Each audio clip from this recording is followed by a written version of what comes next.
Well, good afternoon again, everyone. Welcome to another episode of Spilling Tea. I'm your host, Tiffany Daniels. But before we go ahead and get to the JRC, the usual disclaimers. If you're unfamiliar with the Stop the Shocks campaign or the campaign against the troubled teen industry, pertinent links are going to be right there in the description box with some corresponding labels. So if you want to do some deep diving into the Judge Rootberg Educational Center on your own time, you should definitely be able to go ahead and do so. Trigger warning, we do have this channel marked not for kids for a reason. Number one, we use profanity, and number two, when we discuss places like the Judge Rootberg Educational Center, Agape Boarding School for Boys, Tobin World, and places like it, you're going to hear some vivid descriptions of and catch clips of surveillance footage of people with mental health issues and disabled people being tortured and abused. So, if you have a child that is 16 and younger and they are watching this, parental supervision is very much advised, alright? Okay, where we left off last time, we are getting into the suggested amendment. Let's go right where we left off here. An act regarding the use of aversive therapy. Be it enacted by the Senate and House of Representatives and the General Court assembled by the authority of the same as follows. Section 1, Section 16 of Chapter 6A of the General Laws as appearing in the 2010 official edition is hereby amended by inserting the following text. And this is what they're suggesting, and we're backing up. No program, agency, or facility funded, operated, licensed, or approved by any agency or subdivision of the Commonwealth shall administer or cause to be administered to any person with a physical, intellectual, developmental, behavioral, or psychiatric disability any procedure which causes obvious signs of physical pain, including but not limited to hitting, pinching, and electric shock for the purposes of changing the behavior of the person. This section shall not prohibit the use of electroconvulsive therapy, ECT, conducted under anesthesia where otherwise permitted by law. Which, let me go ahead and add one of the biggest differences between ECT and electric skin shock.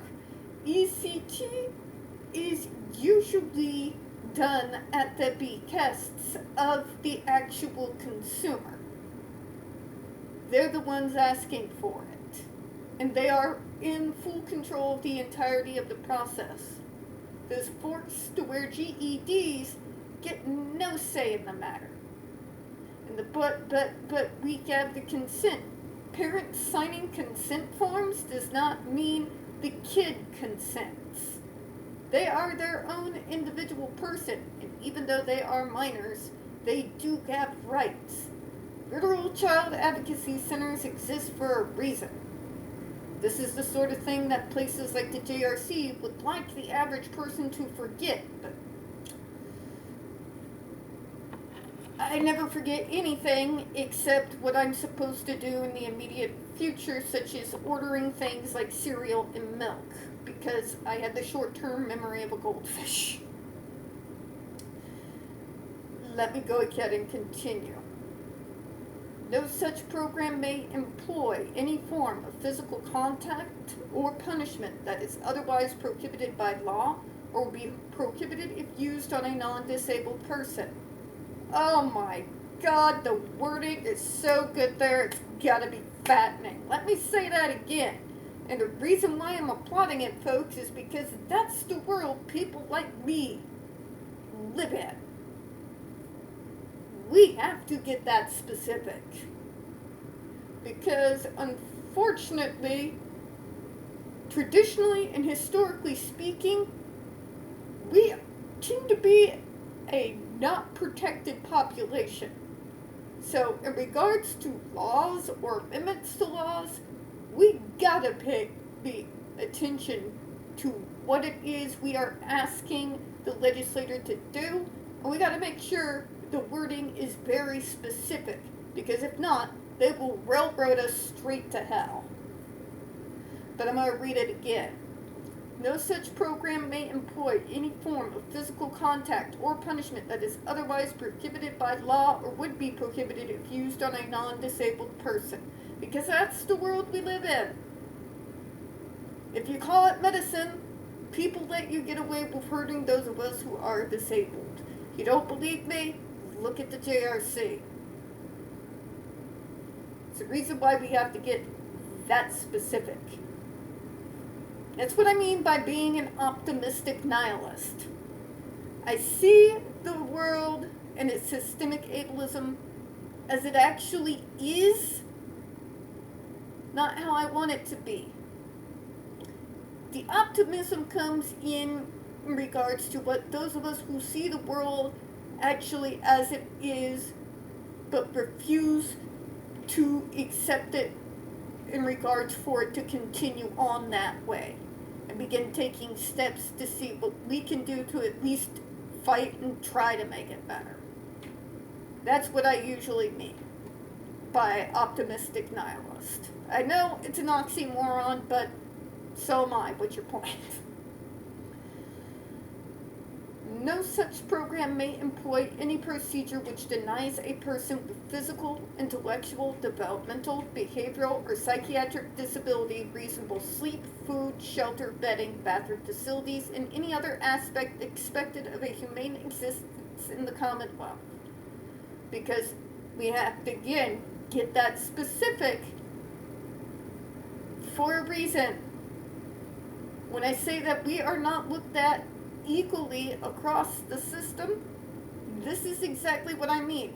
We have to put in wording specifically asking to be treated with the same respect as our non-disabled peers within the medical model, because they don't. Therefore, we have to ask for things like laws on the books. Because if you use the word medicine, all of a sudden the protections that I should receive the same as my non-disabled peers goes the way of the dodo. So we have to be specific. You know?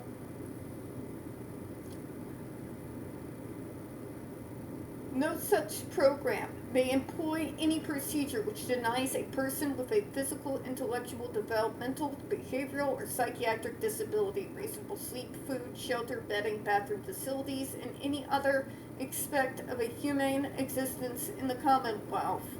Is worded specifically for that reason, folks. It's a way to say that, yes, we are disabled. Yes, we still deserve to be treated with the same amount of dignity and respect and consideration for our civil and human rights as our non-disabled peers. We literally have to spell it out for them and have it put on the books. That's the world we live in. Let me continue here.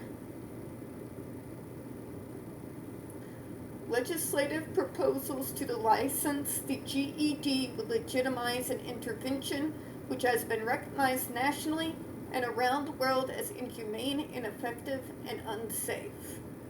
Now, I was going to go again and continue, but since that's going to be starting off into another topic, we'll just go ahead and make this video a little bit short than I had anticipated on doing. I apologize for that, but this looks like it's going to be its own separate subject. So, we don't get very many views on this channel, and the few we do tend to get removed from time to time. So if you folks would be so kind, please don't forget to hit the like button, hit subscribe, please don't forget to hit the comments. Definitely make sure you hit the notification bell, guys, because as you know, we got several series going on at the moment. And coming up this upcoming Wednesday, we're going to have another video up on the SNAP series. Thursday, we're going to have another one up on Social Security. Friday is going to be down the rabbit hole in the anti-vax movement. Saturday is Medicaid, and Section 8 is Sunday. So, please make sure you have those notifications turned on. I do appreciate your time, and as always, folks, we here at Spilling Tea hope you have a good one. I'll see y'all again here in a few minutes. Bye-bye, everyone.